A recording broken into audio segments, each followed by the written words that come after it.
यानंतर पुढची बातमी आहे धाराशिवमध्ये अनेक दिवसांपासून रखडलेल्या 2100 कोटी रुपयांच्या तुळजाभवानी विकास आराखड्याला लवकरच मान्यता मिळणार आहे।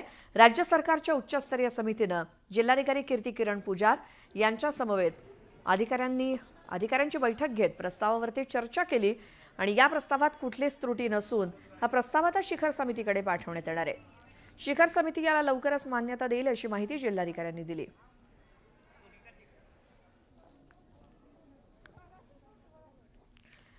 धडगाव तालुक्यातील शेलदा गावामध्ये भीषण पाणी टंचाई निर्माण झाली आहे। हंडाभर पाण्यासाठी गावकऱ्यांना डोंगर दऱ्यातून वणवण करावी लागते। या गावात जाण्यासाठी रस्ता नाहीये तर विजेसारख्या मूलभूत सुविधाच नसल्यामुळे या गावातील लोकांनी यासाठी आपली कैफियत थेट जिल्हाधिकारी यांच्याकडे मांडली आहे। आम्हाला वनपट्ट्याची खूप गरज आहे। वनपट्टे झाल्यानंतरच आम्हाला पाण्यात इतकं बाई माणसं सगळे तडपतात पाण्यासाठी आणि गाई गुरांना एकदम खोल दरीमध्ये घेऊन जाऊन जेमतेम पिऊन परत संध्याकाळी रिटर्न घरी आणतात आणि पूर्ण दिवस पाण्यामध्येच घालतात आम्ही, अशी कंडिशन आहे।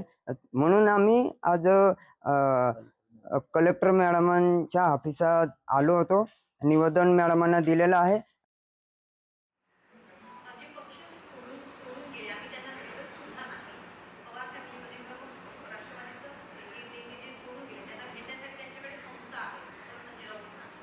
नाही कसं आहे की प्रत्येकाची काम करायची पद्धत वेगळी असते। आता हिशोब करायला आला तर म्हणजे तुम्हाला मी अनेक उदाहरणं देते का सशक्त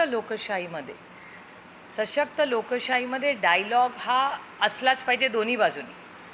त्याच्यामुळे मी आता माझंच उदाहरण बघा, तुम्ही माझा जर इंस्टाग्राम अकाउंट बघितलं तर भारतातल्या जेव्हा सेशन चालू असतं केंद्रातल्या प्रत्येक मंत्र्याची मी गाठ घेते, कारण का कुठल्या ना कुठल्या मतदारसंघातलं किंवा राज्याचं काम असतं।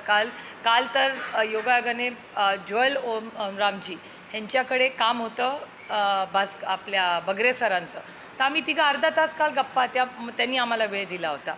त्याच्यामुळे त्यांच्याशी जाऊन बरीच चर्चा करायची काल संधी मिळाली। काही डिपार्टमेंट्समधून आम्हालाही ते लिंक्स देतात की असं करा तसं करा, किंवा काल तुम्ही जर रिप्लाय ऐकला असेल वॉटर सप्लायचा, तर काल CR पाटलांनी असं भाषण केलं की कुठेही पाण्यामध्ये किंवा इरिगेशन किंवा जलजीवन मिशन JJM आपण म्हणतो, ज्याला आम्ही दिल्लीत आम्ही म्हणतो, तर जलजीवन मिशन किंवा अशा कुठल्याही पाण्याच्या संदर्भात कुठेही भ्रष्टाचार झाला तर मला पत्र लिहा। पत्र लिहायचं नसेल तर मला फोन करा, मी इन्क्वायरी लावीन। हे ऑन रेकॉर्ड काल जलजीवन मिशन आणि भारतातल्या कुठल्याही खासदाराला काल त्यांनी विनंती केली आहे, आव्हान केलं आहे की तुम्ही मला सांगा। आणि तेच काल शिवराज सिंग चौहानही म्हणाले, योगायोगाने अनेक महाराष्ट्राचे खासदार